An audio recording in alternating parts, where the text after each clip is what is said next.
नरेंद्र नाथ रामकृष्ण के पास आने वाले कॉलेज के विद्यार्थियों में एक युवक असाधारण था। उसका नाम था नरेंद्र नाथ दत्त। उसका शरीर बलिष्ठ था तथा उसके नेत्र सुंदर और विशाल थे।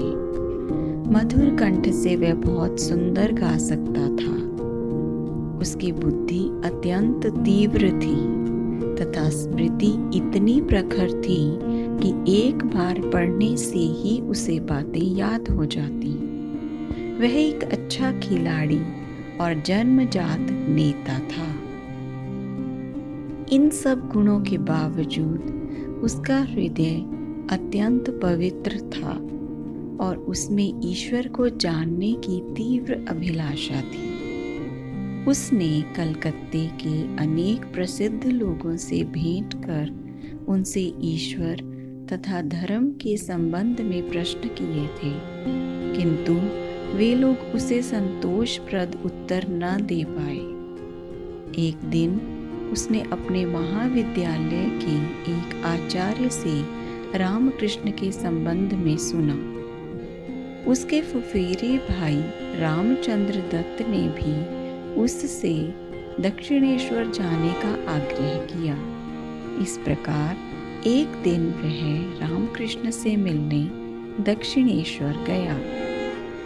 जैसे ही उसने रामकृष्ण के कमरे में प्रवेश किया, उन्होंने उसका पूर्व परिचित की भांति स्वागत किया और ईश्वरीय भाव में मग्न होकर कहा, अरे तुम इतनी देर से आए, भला तुम इतने निष्ठुर कैसे हो सके कि इतने दिन मुझे तुम्हारी प्रतीक्षा करनी पड़ी। उन्होंने उससे दूसरी अनेक बातें भी कहीं, परंतु जब हाथ जोड़कर प्रार्थना के स्वर में कहा, प्रभु तुम वही प्राचीन ऋषि हो, मानव जाति का दुख दूर करने के लिए पृथ्वी पर अवतरित हुए हो, तब तो नरेंद्र नाथ ने सोचा कि रामकृष्ण शायद पागल हैं। मैं तो कहाँ विश्वनाथ दत्त का पुत्र। नरेंद्र ने अपने आप से कहा। वह आश्चर्यचकित होकर सोचने लगा, क्या यह व्यक्ति एक महान आध्यात्मिक गुरु हो सकता है? वह वहां बैठकर गौर से उनको देखने लगा। कुछ समय बाद रामकृष्ण के पास सरक कर उसने उनसे वही प्रश्न किया जो वह अन्य प्रसिद्ध व्यक्तियों से पूछता रहा था। महाशय, क्या आपने भगवान को देखा है?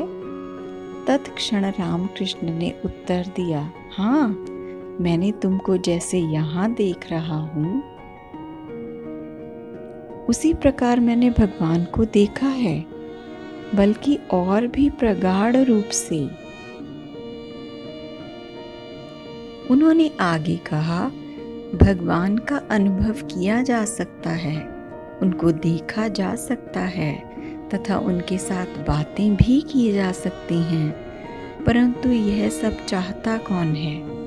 लोग धन और इंद्रिय सुख के लिए ही रोते हैं, पर भगवान के लिए कौन रोता है?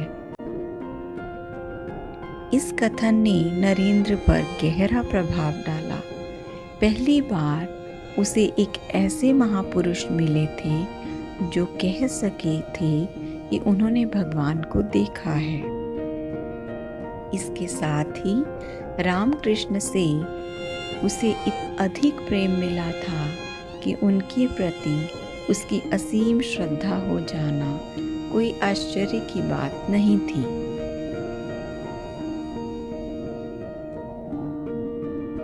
जैसे जैसे समय बीतता गया, उन दोनों का संबंध गुरु शिष्य संबंध में परिणत हो गया। यह शिष्य दूसरे कोई नहीं, विश्व विख्यात स्वामी विवेकानंद ही थे, जिन्होंने रामकृष्ण के संदेश को समस्त संसार में प्रसारित किया।